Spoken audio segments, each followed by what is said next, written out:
Viete si predstaviť, že by ste cestovali 7 rokov po celom svete stopom?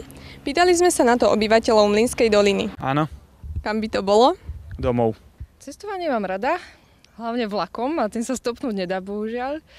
Keď už by som cestovala stopom, tak určite k nemu domov. Viem si to predstaviť, ale momentálne nie v rámci vysokej školy a tak ďalej, zaneprázdnenia práce a tak. A čo by si zobral so sebou? Peniaze, peňaženku a neviem, nejaký spacák, stán a tak ďalej. Stopom si neviem predstaviť cestovanie.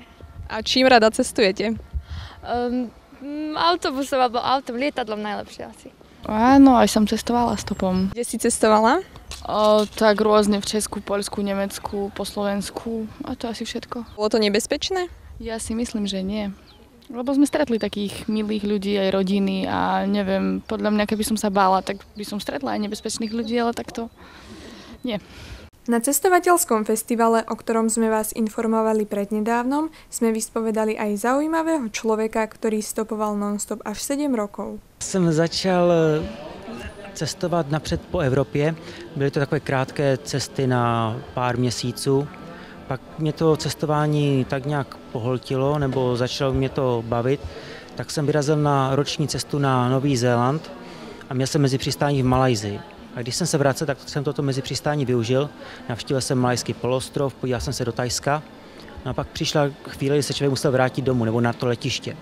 No a nechtělo se. Kdybych neměl tu zpáteční letenku, tak bych se ještě nevracel. A to byl právě takový klíčový okamžik, kdy se začala rodit myšlenka a vznikat nápad, že bych vyrazil do světa ještě jednou, ale tentokrát bez jakékoliv zpáteční letenky nebo jízdenky, bez stanoveného cíle, nějakého takového pevného návratu. Byla by to taková dlouhá, otevřená pozemní cesta. No, abych si tu cestu trošku okořenil, tak jsem se rozhodl, že absolvuji jednak autostopem a jednak bez užívání jakýchkoliv ubytovacích zařízení.